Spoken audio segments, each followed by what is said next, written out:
दोस्तों, मणिपुर में हुई इंसानियत को शर्मसार कर देने वाली घटना पर अब कुछ नए खुलासे और बड़े अपडेट सामने आ रहे हैं। देखिए आप, उस महिला के पति का क्या कहना है कि मैंने कारगिल में देश को बचाया लेकिन अपनी बीवी की इज्जत नहीं बचा पाया। मणिपुर में जो 2 महिलाओं को निर्वस्त्र करके उनके साथ जो कुछ वहशी भेड़ियों ने दरिंदगी की, उनमें से एक महिला के पति भारतीय सेना में सूबेदार के पद से रिटायर हैं। उनका कहना है कि मैंने देश की हिफाजत की लेकिन अपनी पत्नी और उस दूसरी महिला की इज्जत नहीं बचा सका। जरा सोचिए उनके पति पर क्या बीत रही होगी जिनकी पत्नी के साथ ये बदसलूकी की गई। इस मामले में एक सबसे बड़ा खुलासा तो ये सामने आ रहा है कि पुलिस ने कुछ नहीं किया, देखती रही, हमें दरिंदों के हवाले छोड़ दिया। ये कहना हैवानियत का शिकार हुई उन महिलाओं का। पीड़िताओं ने बताया कि 5 लोग साथ में आए थे, 2 पुरुष थे और 3 महिलाएं थी। एक और करीब 50 साल की महिला को भी कपड़े उतारने पर मजबूर किया। आरोप है कि तीनों में सबसे छोटी महिला के पिता और भाई को भी भीड़ ने मार दिया। मतलब न सिर्फ उन महिलाओं के साथ दरिंदगी की गई बल्कि उनमें से एक महिला के तो पिता और भाई को भी मार दिया जान से। और इस घटना के बाद मणिपुर में विरोध और काफी आक्रोश बढ़ गया लोगों का। ये देख सकते हैं आप, मुख्य आरोपी का घर भी फूंक डाला। 4 गिरफ्तारियां भी हो चुकी इस मामले में अब तक, और यहाँ तक कि मणिपुर के मुख्यमंत्री ने सजाए मौत दिलाने का भरोसा दिलाया। कुल 4 गिरफ्तारियां हुई। उन पर मणिपुर के मुख्यमंत्री बीरेन सिंह का कहना है कि इन्हें मौत की सजा होनी चाहिए। अच्छा, मणिपुर हैवानियत मामले में जब उन महिलाओं से कुछ सवाल जवाब किए गए तो उनमें से एक पीड़िता ने जो आप बीती सुनाई ना, कहा कि पुलिस ने खुद हमें भीड़ के साथ छोड़ दिया। पुलिस वहाँ मौजूद थी लेकिन उसने कुछ नहीं किया। मणिपुर की इस घटना ने पुलिस की भूमिका पर भी सवाल खड़े कर दिए हैं। उन्होंने कहा कि जब वो लोग आए थे भीड़ के साथ और हमें कपड़े उतारने पर मजबूर कर रहे थे, उस वक्त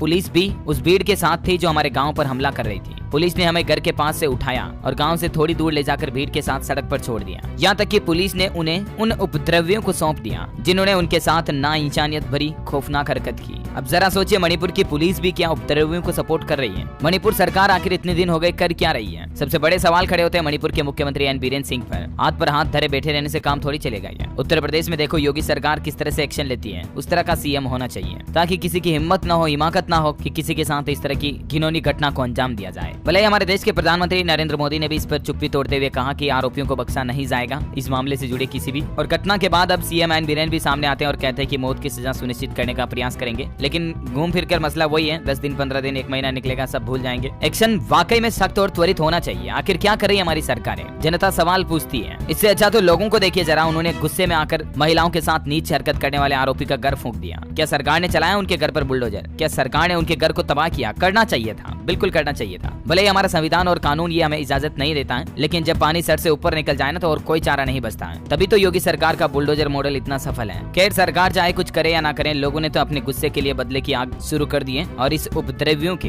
दरिंदगी करने वाले मुख्य आरोपी के घर को फूंक दिया है। मणिपुर वायरल वीडियो के FIR लिखने वाले SHO का भी कहना है कि उन महिलाओं को सिर्फ बिना कपड़ों के घुमाया नहीं गया बल्कि उनके साथ गैंग रेप भी किया गया। पुलिस वहाँ चुपचाप खड़ी थी, वो हमारे कपड़े उतार रहे थे। ये उन महिलाओं के स्टेटमेंट हैं जिनके साथ ये दरिंदगी भरा घिनौना काम हुआ। ये इनकी FIR की कॉपी भी आप देख सकते हैं। SHO का कहना है कि पुलिस ने लड़कियों को रेस्क्यू करने की कोशिश तो की थी लेकिन रास्ते में मैतेई समाज की भीड़ आ गई। वे लोग पुलिस पर हावी हो गए। उन लोगों ने महिलाओं के कपड़े उतरवाए और बाकी दोनों पुरुषों को मार दिया। पुलिस तमाशा देखते रही, किसी को नहीं बचा पाया। ये हालात है अगर मणिपुर में, तो आखिर सरकार एक्शन क्यों नहीं लेती थी? आर्मी को ऑर्डर दो ना, अभी साले तुरंत कंट्रोल में आए। क्या सरकार पर भी भारी पड़ने लग गए अब ये दरिंदगी करने वाले वहशी किरदार वाले समाज के लोग? क्या आज हमारे देश की सरकारों के पास, हमारी इंडियन आर्मी के पास इतनी भी पावर नहीं कि ऐसी ना इंसाफी करने वाले असामाजिक तत्वों को कंट्रोल कर सके? सबसे बड़ा सवाल खड़ा होता है हमारे देश के संविधान पर, हमारे देश की लोकतांत्रिक व्यवस्थाओं पर। जहां दुनिया में भारत की वाहवाही हो रही है, वहां भारत के अंदरूनी हालात ये हैं। बड़े शर्म की बात है। अच्छा, आज के कुछ और न्यूज हाइलाइट्स में आपको बता दूं। राजस्थान के जयपुर में भूकंप के झटके महसूस किए। 16 मिनट में 3 बार झटके आए। सुबह 4 बजे लोग घरों और अपार्टमेंट से बाहर निकल आए। ये कुछ CCTV फुटेज आप देख सकते हैं भूकंप आने के समय की। और वहीं मोदी सरनेम मामले में 4 अगस्त को होगी अब राहुल गांधी के केस की सुनवाई। राहुल की याचिका पर सुप्रीम कोर्ट ने पूर्णेश मोदी और गुजरात सरकार को नोटिस जारी किया। प्रधानमंत्री नरेंद्र मोदी से मिले श्रीलंका के राष्ट्रपति विक्रम सिंघे। अर्थव्यवस्था और चीन पर चर्चा संभव है।